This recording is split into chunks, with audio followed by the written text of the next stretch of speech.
और अब जरा मोदी सरकार का जंगी जुनून आपको बताते हैं। भारत ने चौथी एटमी आबदोज लॉन्च कर दी है। जी हां, आपको बताएं कि चौथी एटमी बैलिस्टिक मिसाइल सबमरीन विशाखापट्टनम में खामोशी से लॉन्च कर दी गई। अब मुझे बताएं, किसी की जरूरत थी ये बनाने की, किसी में इतनी ताकत थी ये बनाने की, लेकिन हिंदुस्तान ने ये बना के आपको दिखाया और दुनिया में उसने अपना नाम बनाया और इतने बड़े लेवल की सबमरीन ये बनाई है। इस आबदोज के जरिए जमीन, फिजा और समुद्र की हदूद को कवर किए जाने की कोशिश की जा रही है। भारतीय मीडिया के मुताबिक ये इंतहाई अहम मंसूबा है। सबसे पहले जो आपने अभी बात की ना सबमरीन की, ये हिंदुस्तान ने पहली बार नहीं बनाई। इस पनडुब्बी की खासियत यह है कि ये करीब 75% स्वदेशी तकनीक से निर्मित है।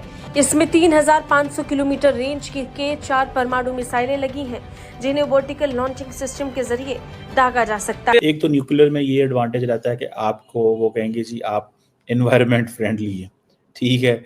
दूसरा जी क्लीन एनर्जी। हेलो नमस्कार, जय हिंद, वंदे मातरम और मेरे सभी भाई बहनों को जय श्री राम दोस्त पर फिर से आप सभी का हार्दिक स्वागत है। तो चलिए शुरू करते हैं। कामयाबी है उनकी कि उन्होंने जो अपनी एक प्रोडक्ट लॉन्च की है। इसके अलावा वो अगर खलाई उसमें देखे दौड़ में देखे तो वो भी हमसे आगे हैं।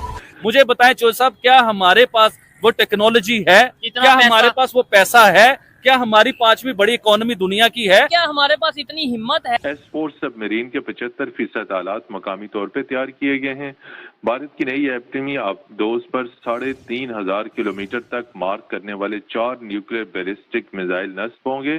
और भारत जिस तरीके से जंगी जुनून का मुजाहरा कर रहा है, खित्ते में ताकत का तवाज़ुन बरकरार रखा जा सकता है ऐसे? हिंदुस्तान की क्वालिटी क्या हुई कि हिंदुस्तान न्यूक्लियर सबमरीन के अंदर नहीं, हिंदुस्तान जो है यूनाइटेड नेशन का परमानेंट मेंबर भी नहीं है। अब मुझे बताएं, किसी की जरूरत थी ये बनाने की, किसी में इतनी ताकत थी ये बनाने की, लेकिन हिंदुस्तान ने ये बना के आपको दिखाया और दुनिया में उसने अपना नाम बनाया और इतने बड़े लेवल की सबमरीन ये बनाई है। ये न्यूक्लियर है। ये हिंदुस्तान के मुंबई से लेके पाकिस्तान के इस्लामाबाद तक की रेंज आती है भाईजान इसकी। ये कुछ छोटी सबमरीन नहीं है। ये तो हो गया पाकिस्तान। अब आप आए चाइना की साइड पे, पूरा चाइना क्या आधा चाइना इसके बीच में, इसकी रेंज के बीच में आता है। आपने चाइना की न्यूज़पेपर या उसके आपने मीडिया पे सुनी है खबरें कि वो क्या कह रहे हैं कि दुनिया में अगर चाइना को कोई टक्कर दे सकता है डिफेंस सिस्टम में तो वो हिंदुस्तान है। जो हिंदुस्तान प्रॉपर चाइना को टक्कर दे सकता है। अच्छा, हिंदुस्तान ने सबमरीन जो बनाई छोटा काम नहीं किया।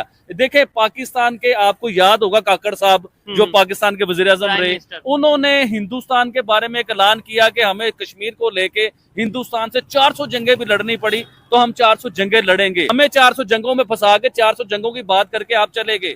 मुझे बताएं चौधरी साहब, क्या हमारे पास वो टेक्नोलॉजी है? क्या हमारे पास वो पैसा है?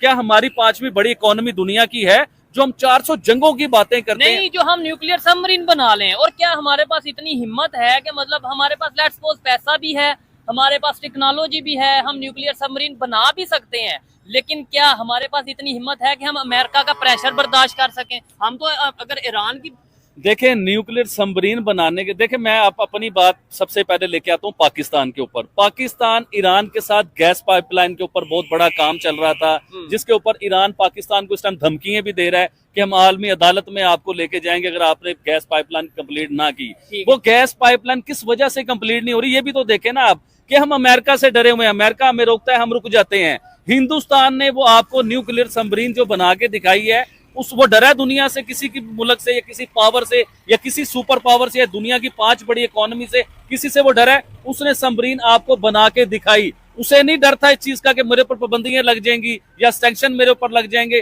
वो डरा नहीं। लेकिन हमें देखे कि हम ईरान के साथ अपनी गैस लाइन मुकम्मल नहीं कर सके क्योंकि हम डरते हैं, हम डरपोक हैं, क्योंकि हम IMF के मुताज हैं, हम कर्जों में फंसे हुए हैं, अमेरिका के आगे बिके हुए हैं हम लोग। हिंदुस्तान नहीं डरता। उसने न्यूक्लियर सबमरीन जो ये बना दी है ना, एक छोटा कारनामा नहीं किया चौधरी साहब, ये बहुत बड़ा कारनामा है। दुनिया के 5 बड़े जो पावरफुल स्ट्रॉन्ग दुनिया के सुपर पावर हैं, उनके बीच में आगे खड़ा हो गया हिंदुस्तान। ठीक है, नहीं तो अदरवाइज देखा ये जाता है यूनाइटेड नेशंस के फैसले जो 5 परमानेंट मेंबर है वही समझते हैं कि हम किंग हैं या हम समझ लो पूरी दुनिया के बादशाह हैं। वो अपने आप को पूरी दुनिया के बादशाह समझते हैं। तो हिंदुस्तान ने बताया कि आप लोग अगर दुनिया के बाप बने हुए थे ना, तो मैं इस टाइम पूरी दुनिया का दादा परदादा बन गया हूँ। हिंदुस्तान ने ये बताया। चले ठीक है आबिद भाई, ये तो होगी ना न्यूक्लियर सबमरीन की बात होगी, टेक्नोलॉजी की बात होगी। बाकी एक बात, फिर आगे नए टॉपिक की तरफ जाएंगे। एक बात से मैं एग्री करता हूँ कि काकड़ साहब या कोई भी मिनिस्टर या कोई भी पाकिस्तानी अगर ये कहता है कि हम 400 जंगे लड़ेंगे और उसके पास पूछे ना कैसे लड़ेंगे इंडिया से 400 जंगे, जज्बा बहुत है, मुसलमान है, जज्बा बहुत है भाई। जितने मुसलमान हमारे यहाँ पे हैं उससे ज्यादा शायद मुसलमान हिंदुस्तान में। अगर जज्बे की बात करें फिर तो जज्बा भी उनके पास ज्यादा होगा, मुसलमानों के पास जो जज्बा होता है। भाई दुनिया में सबसे ज्यादा कंट्री मुसलमानों की हैं, तो जज्बा भी मुसलमानों का सबसे ज्यादा होना चाहिए था। दुनिया में सुपर पावर भी फिर मुसलमानों को होना चाहिए था। और भाई मुसलमान तो पूरी दुनिया में मार खा रहे हैं, चोर के लाए जाते हैं। वो तो ये है ना कि नॉन मुस्लिम साजिश करते हैं, इस वजह से हम अच्छा, ऐसे साजिश सिर्फ मुसलमानों के लिए करते हैं और दुनिया में कोई नहीं है मजहब जिसके लिए साजिश की जा रही है। देखें, जहां हमारा फेलियर होता है, जहां हम लोग नाकाम हो रहे होते हैं ना, वहाँ हम कहते हैं जी हमारे पर साजिश हो गई, हमारे पर फलां ने साजिश कर दी। और भाई अपने करतूतें सामने आती है, साजिशें नहीं होती। जो हम बीजते हैं वही हम पाते हैं। ठीक हो गया। अच्छा, बांग्लादेश की अगर बात करें, बड़ी खबर है, पाकिस्तान के साथ रिलेशन भी बेहतर हो रहे हैं और बांग्लादेश डिफेंस इक्विपमेंट इंपोर्ट करने जा रहा है पाकिस्तान से। क्या कहना चाहेंगे एज ए पाकिस्तान के लिए तो बहुत अच्छी खबर है। मैं पाकिस्तानी हूँ, मुझे तो ये अच्छी लगेगी खबर। लेकिन मैं बांग्लादेश को लेके ये बात करना चाहूंगा कि बांग्लादेश की शेख वाजिद हसीना जो थी, उनके दौर में ये सारे एग्रीमेंट हिंदुस्तान के साथ हुए थे। बहुत सारे वेपन, बहुत सारी गोलियां और इवन के टैंक जो है ना, बड़े जदीद टेक्नोलॉजी के टैंक भी जो है ना, वो बांग्लादेश हिंदुस्तान से परचेज करना चाह रहा था, एग्रीमेंट हुआ था। अच्छा, उसके बीच में हिंदुस्तान ने बड़ी आसानियां दी थी बांग्लादेश को। आसानियां किस किस्म की थी कि आप किस्तों में पैसे देंगे और आसानी से इलेक्ट्रिसिटी दे रहे थे कि भाई किस्तों पे आप पैसे दे देना, ये सारी जी बिल्कुल। इलेक्ट्रिसिटी की भी बात करते हैं, लेकिन अभी जो है ना हम टैंक की बात करते हैं, जो टैंक हिंदुस्तान प्रोवाइड कर रहा था बांग्लादेश को। लेकिन बांग्लादेश की गवर्नमेंट गिरी, शेख हसीना की गवर्नमेंट चली गई।